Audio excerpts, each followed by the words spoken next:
Right. I think you've So, almost stolen my sandwiches on my next question, really. So with all the different types of EC, electronic conspicuity, I can never get my tongue around that word, that's available at the moment, what makes the PilotAware system unique?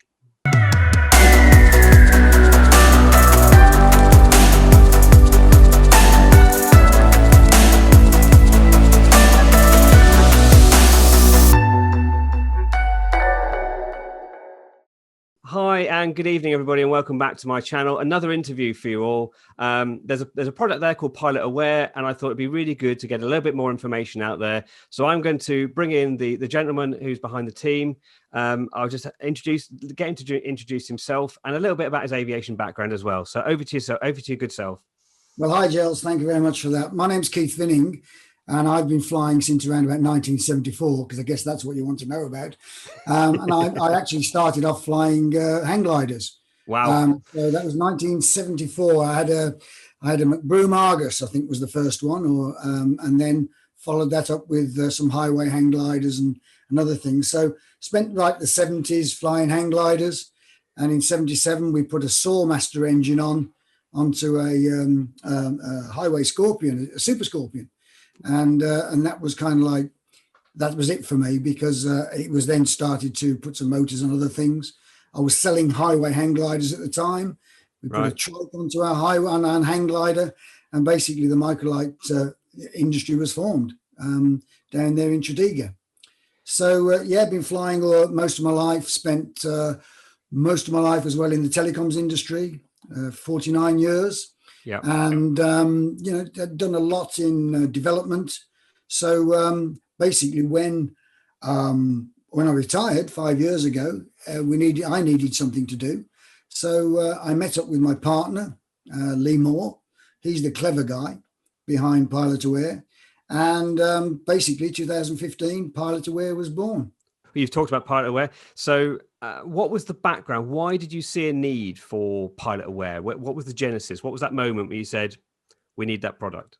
Okay, well, that came with my partner, Lee, flies microlights, as I did as well. He's got a Sky Ranger, and he was flying out of a site which many people will know called Long Marston, and had a couple of near misses with helicopters out of Wellesbourne. So he thought, I need to get an electronic conspicuity. I need to actually have some help with this. But then after researching the market, he realized that it wasn't just electronic conspicuity he wanted. It was actually something that was affordable, because the stuff at that time was £1,000 and more. And Lee's is a world-class Linux engineer. And he said, well, I can do something better than this. I just retired, and I started looking and dealing with things called Arduinos. And together he said, why don't we do something together? And so that's when we got PilotAware, so that it would be a clever device that would be able to see everything that was being broadcast. And in the last 5 years, that's what we've done, because PilotAware now, with the help of the Atom Grid network, can actually see anything that is transmitting anything, so long as it's in range. Right. Okay. So I've been on your website, and there's loads of really detailed videos on there, and I'll put all the links to the videos in the description of this video, so we won't talk too much in detail. But can you explain how the PilotAware system actually works? It's, to a lot of people, it's just magic. You turn a box on and stuff happens, but there's more to it than that, I gather. Yes, there's a lot more. In fact, to be able to see everything that is being transmitted is quite difficult. So PilotAware is a box, and let's just think of it as a radio that gives out a signal, and it receives a signal on the same frequency. So that's PilotAware, which will speak to other people who've got PilotAware. Okay. But then there are other electronic conspicuity devices which you'll know about, such as FLARM and FANET Plus and FANET that the paraglider people use. There is Mode S and Mode C, which is on a completely different frequency that the aviation industry uses. And so there's lots and lots, well, there's about 4 different types. So 2 of those types we can pick up directly using the PilotAware. That's anything on the aviation frequency, 1090 megahertz. That would be ADS-B and it would be mode S, basically. Right. And then we pick up PilotAware directly, of course. And then so that we can pick everybody else up, we've actually put in a network of ground stations called PilotAware Atom Grid. And there are about 200 of those stations now throughout the United Kingdom, about another 39 in Europe. Right. And what they do is they will pick up the FLARM signals and they will then rebroadcast them on the PilotAware frequency. So now we're starting to get more interoperability. But it's a little bit more clever than that, in that what we've also got is 1,300 ground stations throughout Europe that are actually detecting mode S transmissions. Yeah.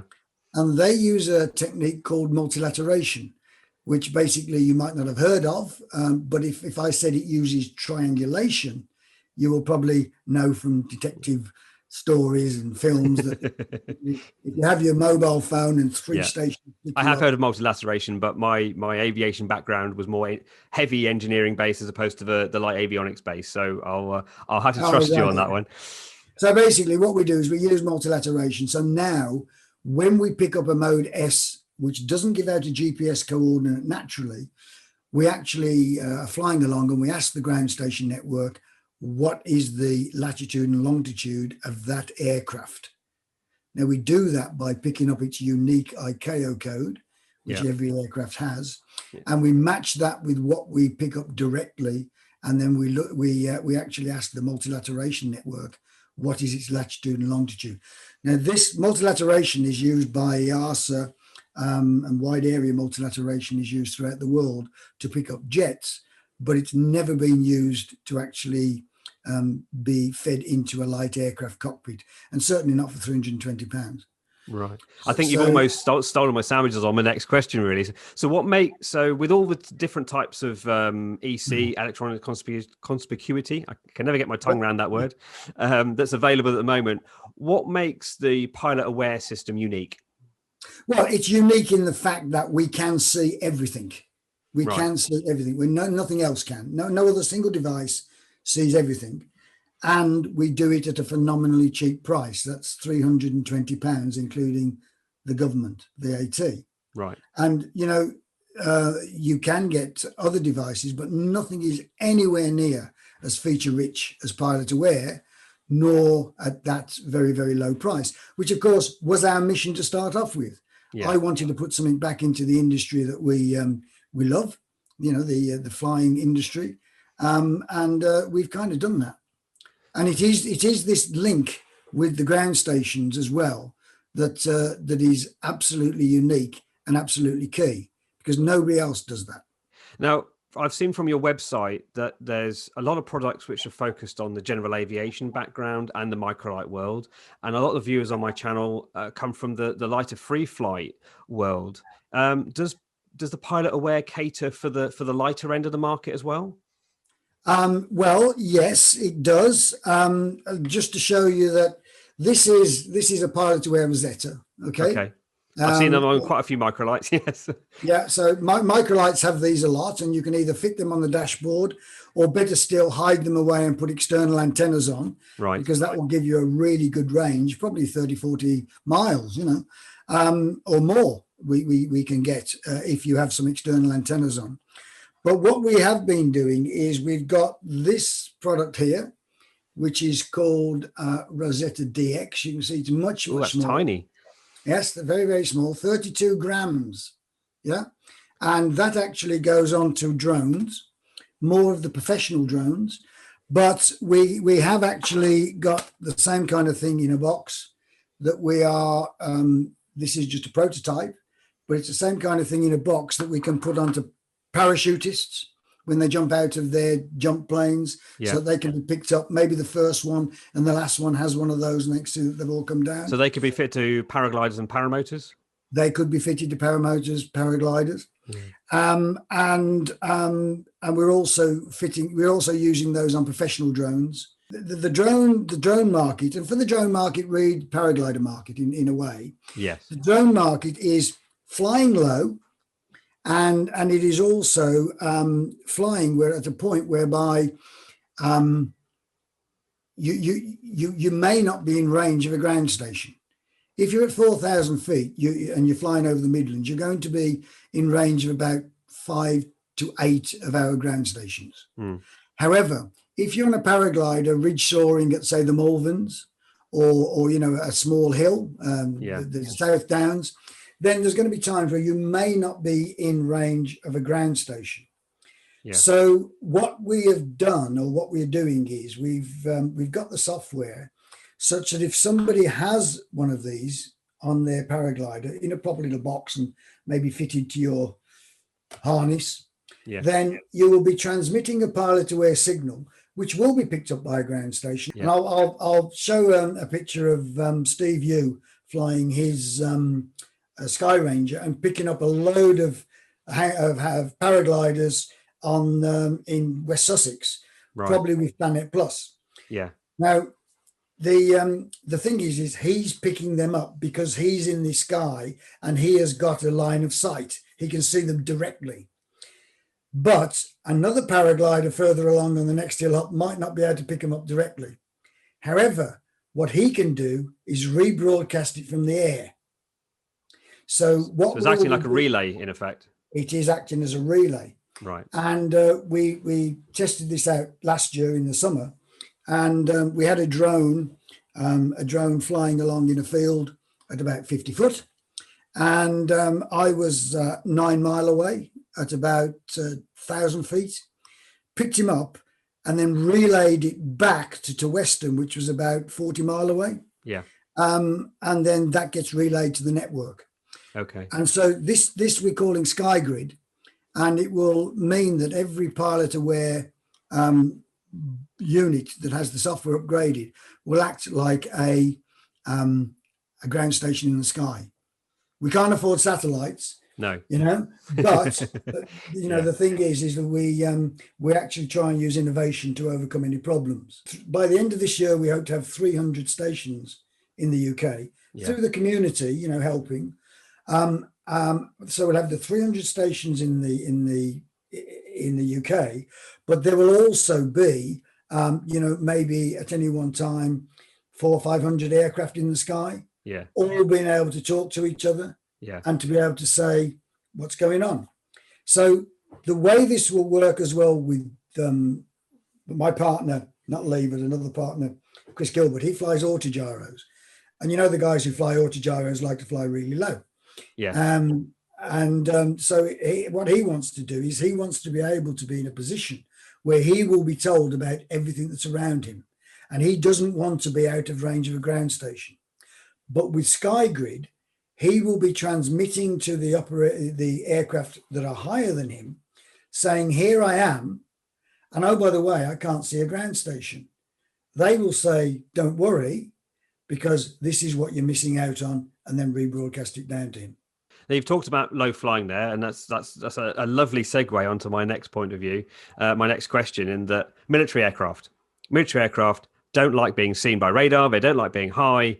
Helicopters, 100-foot transit anywhere in the country. Chinooks, mainly rotary, are the low-level elements. So everyone worries about a military aircraft conflict. Does your system operate in and amongst the military EC systems? Yes. We will pick up, just to remind everybody again, we'll pick up anything that's transmitting anything, right? So we don't pick up Mary Poppins. We don't pick up Batman. We don't pick up, seagulls. Somebody did say, will your thing pick up seagulls? No, we don't. It's not primary radar. No. So if the military is actually transmitting anything that we could pick up, then yes, we will. Right. Okay. If they decide they want to go stealthy, then of course, no, we won't. Maybe in 10 years' time, technology will mean we've got lasers, and then maybe we can do something. But now, I'm sure they might not be happy about that. But I might make a bold claim that we can see things lower than the National Air Traffic Control. Yeah. Because the NATs only use mode C at the moment, S at the moment. Yeah. They only use Mode C as their detections. They don't look for ADS-B, although some people would say, make it sound as if they do. They don't. They don't have a budget to do ADS-B at the moment. They're all tracking on Mode S. So, that they're blind to paragliders. They're blind to anybody with FLARM. We're not. Now, the RAF have cottoned onto this, and we have recently fitted atom grid stations in RAF Leeming, RAF Little Rissington, Topcliffe, and Linton on Ouse, so that they can actually seal the gliders around their areas. And we're going to fit them into another 10 RAF gliding sites. Right. You've touched on the air traffic control system, and so do you see there's an element of future integration with existing air traffic control systems? With Atom Grid and PilotAware, the answer to that is in Europe, yes. Right. We have a couple of projects going on, one with the military and one with civil airlines, so that we can actually give them a better electronic situational awareness than they're getting at the moment. So when we put out, if anybody wants to put an Atom Grid station in, the Atom Grid station has 3 antennas on it. One will pick up everything that's in the FLARM domain, that's FLARM and FANET Plus. Yeah. Everything that's in the aviation domain, that's ADS-B and Mode S, and anything that's got PilotAware. We mix those all together, what they see directly, onto a virtual radar server. And as one guy, when he got it, said that's a better radar system than we've got at RAF Benson, because it goes really low. Yeah. And what we also do is we link all of those Atom Grid stations together, so that we link them through the internet with everything time stamped.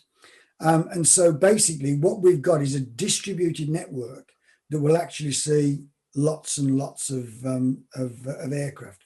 Now, at the moment, when we give that out, we have to put a big banner across it saying not to be used for air traffic control, not to be used for air traffic management.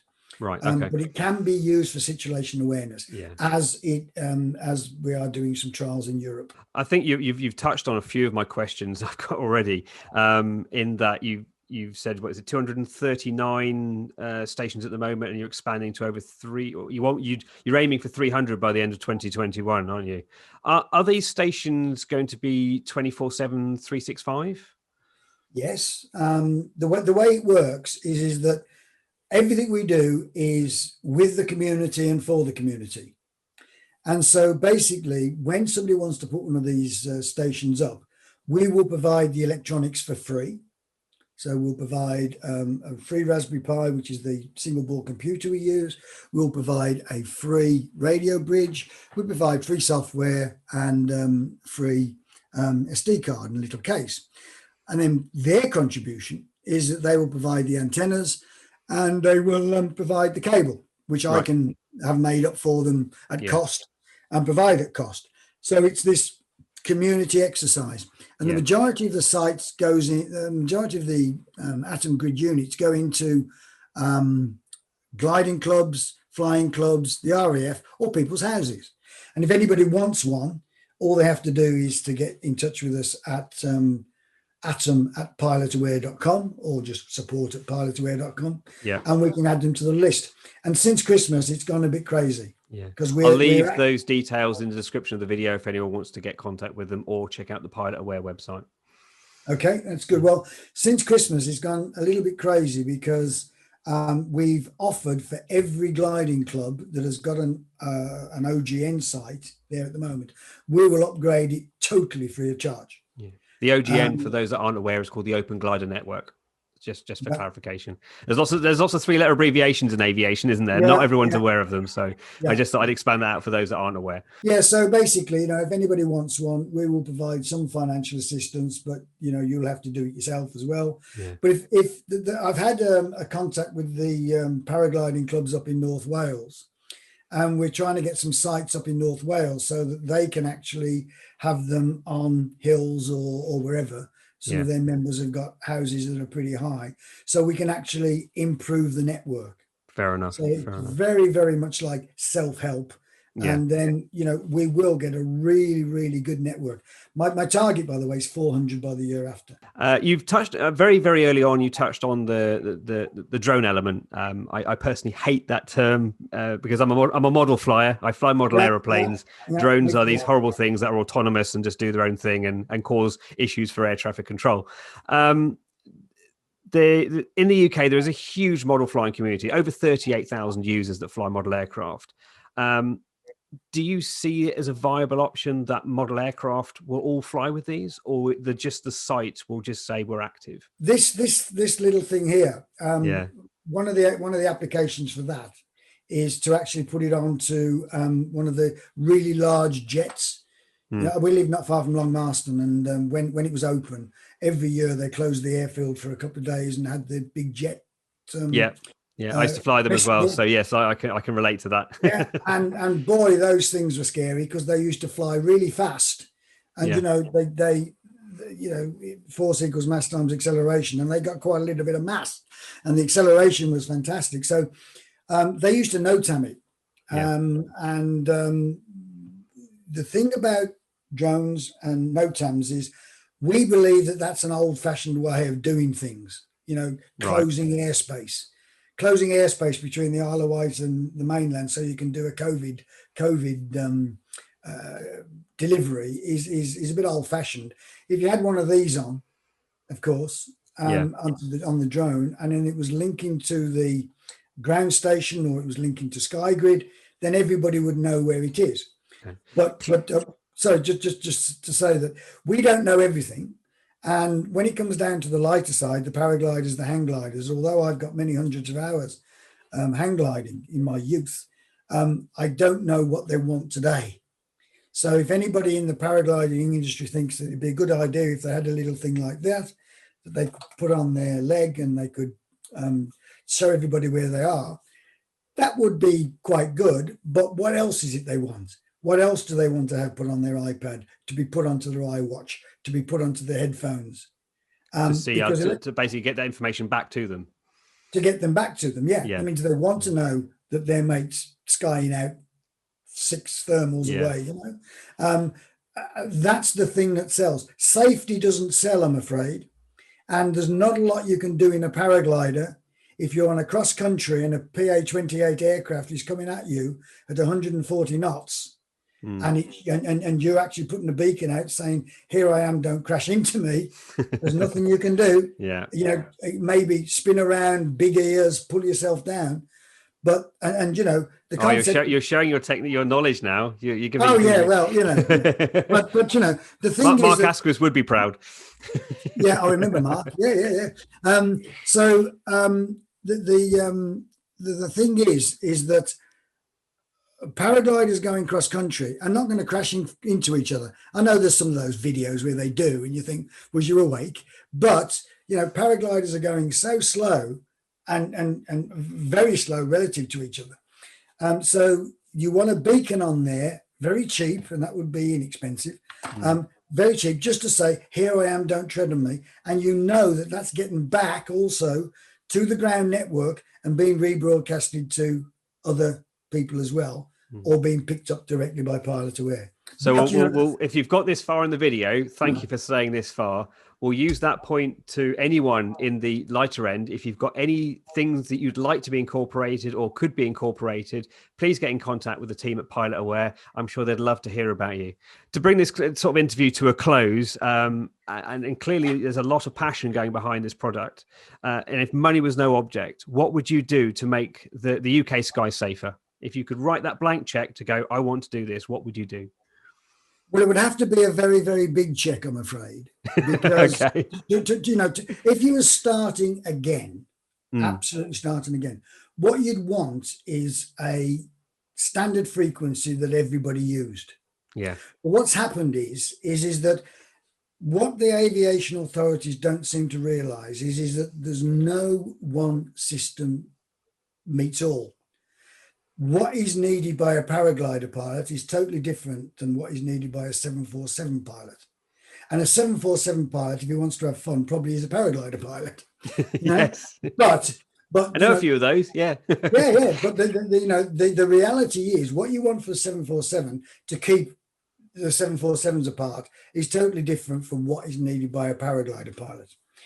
And what we've found in the last 10, 15 years is a phenomenal amount of innovation. And I wasn't joking about lasers earlier on, by the way. Who knows, in 10 years, there might be a spinning laser on the top of your helmet that is actually spinning around and looking for other spinning I've just got lasers. visions of Inspector Gadget in my head right now. Well, I mean, who knows? Who knows? The one thing I learned in telecommunications is 10 years is a huge amount of time. Yeah. It's only been 50 years since, we used to have wind up dials, Yeah. and it was really, really slow. So we standardization is a great thing to have, but I don't think we'll ever have it. Right. I think there'll be more and more innovation coming out. Somebody's going to come out next year with something absolutely fantastic. And then what we've got to do is make sure there's interoperability. Yeah. And so that's where PilotAware is putting its very small amount of money. That's where we're putting our intelligence. And I'm sure that the mobile networks will have something to do with it. And I'm sure that lasers will have something to do with it. I'm sure that SkyGrid will have something to do with it. But it's a phenomenally interesting time. And when I was teaching people to fly microlights, I used to say to them, whatever you do, fly safe. The reason you should fly safe is not just to become an old, bold pilot, but there's some fantastic gear coming along soon that you haven't even thought of. Yeah. And I'd go back to Mark Asquith or, Graham Slater or, any of the early champions in hang gliding and paragliding.